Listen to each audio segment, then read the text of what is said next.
నేను ఇవాళ మీ అందరికీ కూడా ఈ విషయాలన్నీ ఎందుకు చెప్తున్నానంటే, అన్ని రకాలుగా ఈ ప్రభుత్వం ఫెయిల్ అయిపోయింది. ఈరోజు ఈ ప్రభుత్వంలో జరుగుతూ ఉన్నది ఏమిటి అని అంటే, స్కాములు తప్ప ఇంకా ఏమీ జరగడంలో. ఈరోజు రాష్ట్రంలో ఒక ముఖ్యమంత్రిగా ఒక పాలన సాగించేటప్పుడు, ఒక పార్టీ అధికారంలో ఉండి పాలన సాగించేటప్పుడు ప్రతి పార్టీకి కానీ, లేకపోతే ప్రతి ముఖ్యమంత్రికి కానీ, ఆ ప్రతి నాయకుడికి కానీ, ఆ పార్టీకి సంబంధించిన ప్రతి నాయకుడికి కానీ ఏమనిపించాలి? అదిగో మా నాయకుడు, కాలర్ ఎగరేసుకొని చెప్తున్నాం, తన పలానావాడు మా నాయకుడు అని చెప్పుకునే పరిస్థితి ఉండాలని ప్రతి నాయకుడు అనుకుంటాడు. ఈరోజు పరిస్థితి ఏమిటి? ఎందుకు వీళ్ళంతా అధికారంలో ఉన్నారు అని అంటే, వీళ్ళకే తెలియదు ఎందుకు అధికారంలో ఉన్నారని. ఒకే ఒక కారణం వీళ్ళంతా అధికారంలో ఉండడానికి, అది దోచుకోవడం, దోచుకున్నది పంచుకొని తినుకోవడం. ఇది తప్ప ఇంకేమైనా కనిపిస్తూ ఉందా?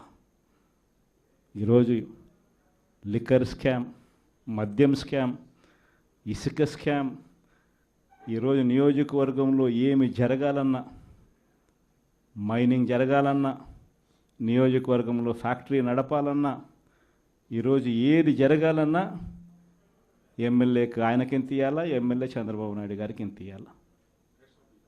ప్రతి విషయంలోనూ స్కామ్. నియోజకవర్గంలో యథేచ్ఛగా మన కళ్ళ మొదటనే పేకాట క్లబ్బులు జరుగుతూ ఉన్నాయి. యథేచ్ఛగా ఇవన్నీ జరుగుతూ ఉన్నాయి మన కళ్ళ ఎదుట.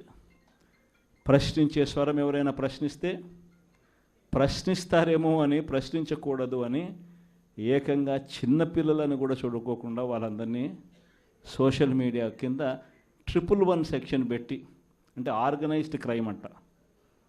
సోషల్ మీడియాలలో నువ్వు చేసే తప్పును ప్రశ్నిస్తే, ఎందుకయ్యా సూపర్ 6 ఇవ్వడం లేదు, ఎందుకయ్యా సూపర్ 7 ఇవ్వడం లేదు అని చెప్పి ప్రశ్నిస్తే ఆర్గనైజ్డ్ క్రైమ్ అట. టెర్రరిస్టులకు పెట్టే క్రైమ్ ఆర్గనైజ్డ్ క్రైమ్ అని పోస్టింగ్ను పెట్టిన వాళ్ళను, చిన్నపిల్లలను కూడా చూడుకోకుండా వాళ్ళందరినీ జైళ్ళలో పెట్టి 40 రోజులు, 30 రోజులు, 50 రోజులు రకరకాల స్టేషన్ల చుట్టూ తిప్పి, రకరకాల జిల్లాలన్నీ తిప్పి వాళ్ళందరినీ కూడా ఇబ్బందులు పాలు చేసే కార్యక్రమం జరుగుతూ ఉంది. కానీ ఒకటి చంద్రబాబు నాయుడు మర్చిపోతూ ఉన్నాడు. ఎప్పుడైనా కూడా మంచి పేరు తెచ్చుకొని ప్రజల్లో పాలన సాగిస్తే ప్రజలు మళ్ళీ ఎన్నుకుంటారు.